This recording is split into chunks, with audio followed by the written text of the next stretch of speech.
Welcome back. I'm still talking to Talk's international editor, Isabel Oakeshott. Well, Isabel, obviously there is one massive story today, but other pretty big stories are unfolding as well. And we need to go back to the migrant crisis. Pop fact, rather unnoticed, last 2 days, yesterday 79 migrants illegal migrants came across the channel. And the day before, what would that be, Tuesday, 129 came across. So, and still they come. But it has been revealed today, shock figures reveal, these statistics from all people come from Thames Water, who've analysed their customers. 1 in 12 Londoners, 1 in 12 people living in London is an illegal migrant. If that is not an indication of just how seriously out of control this escalating crisis is, I don't know what is. I mean, Kev, the only reason this doesn't surprise me is because when I'm not overseas, I live in central London and I see it everywhere. And, you know, the lefties, soft lefties might not like this, but often you can tell an illegal immigrant. I'm sorry, but it's obvious from the way they dress, the way they act, that they have just arrived in many cases. I mean, these are people in many cases who just don't look like they have much. You know, they're hanging around, they're wearing inappropriate clothes for London, you know, they are hiding their faces more often than not, and people might not like it. It might be uncomfortable to say it, but you can just tell that London is flooded with illegal immigrants, and it's happened. Obviously, it's been brewing for a very long time.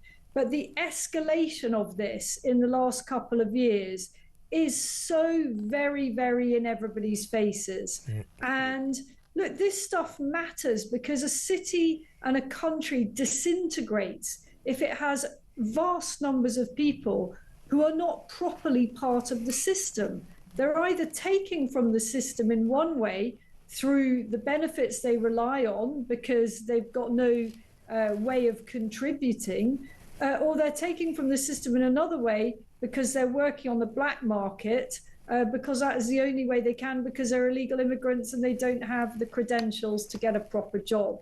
None of it is good for all of us overall. And it just beggars belief that this government and all of the previous administrations since the Labour years before the Tory lot have allowed this to happen. How? Why? Stop. It's just ridiculous. And let's just go back to the obvious. This government's doing nothing. I mean, it's shouting about smash the gangs. You know, it's July the 5th they came into power. They immediately announced the Border Security Command, you know, this crack force run by a former copper called Martin Hewitt, who gets 200 grand a year, and equipped, by the way, with £175 million worth of cutting-edge, state-of-the-art equipment, drones and sonars and God knows what, to try to find people smuggling gangs and to convict them. So a lot of money gone into this, a lot of verbiage, a load of headlines gained. How many gangs have they smashed? Oh, I know. None. All that Starmer did, pathetically and in an infantile way, was get rid of the Rwandan deterrent. Now, people might say, well, Rwanda didn't work. Well, how do we know? It never started. That idiot just trashed millions and millions of pounds, hundreds of millions of pounds worth of British investment in that scheme. Day one, it's a gimmick. It's a gimmick. Well, I'll tell you what's a gimmick. It's this ridiculous Border Security Command. You can't solve the migrant crisis by catching people smugglers. Catch people smugglers today, there will be new ones tomorrow. You've got to stop the migrants. And the way to stop the migrants is either turn the boats round or get some serious deterrents going. Like, for example, if you don't turn the boats round, right, you just arrived on our beaches in an illegal illegal vessel, doubtless without any documents. That's against British law. We're going to stick you in court and then we're going to deport you. Then you're going back to where you came from. That kind of thing. That might discourage these thousands and thousands and thousands of illegal foreigners who get onto small boats and come across the channel and break into Britain every single year. Well, of course it would. But it's also worth pointing out that when it comes to where this story started, which is 1 in 12 people in London are illegal immigrants, very few of those will actually be people who've come across on the boats. The vast majority of illegal immigrants are people who've overstayed their visas or come here on false pretenses, claiming they're going to do some student course, which all they've done is put down a few quid deposit for and then never actually turn up to do the course, and then they slip into the ether.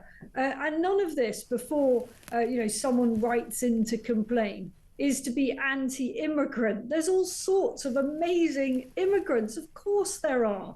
This is about what kind of people we want to make part of our society. And the bottom line is they need to be net contributors. Of course, we should take maybe some asylum seekers. That's the right thing to do. Genuine ones, really genuine ones. And of course, immigration in some ways can be a good thing, but not if the people are coming who are low or unskilled and are just totally dependent on a shrinking number of British citizens who have been here and paid into the system and are having to work ever harder in order to keep the massively overinflated welfare state afloat. Just to put that statistic into context, these are very, very loose sums. Maths is not my strong point, but the estimates for how many people live in London, the metropolis, it depends how you define it, but it's sort of between 8 and 10 million. So let's take the easier rounded figure of 10 million. So if 1 in 12 of that 10 million are illegal migrants, that means in this city alone, here where talk is, in London, there are the best part of 1 million illegal migrants. That's extraordinary, isn't it? Well, it is, but it just doesn't surprise me. And you know what? There'll be very, very high figures for a bunch of our other cities as well. And, I challenge anybody with any observational powers to be in central London. Just get the tube, just look around you, and you'll see who it is that is looking shifty and is masked up. Yeah. The people on bikes with balaclavas. Why do they wear balaclavas through the summer months? Why? Well, I think we know.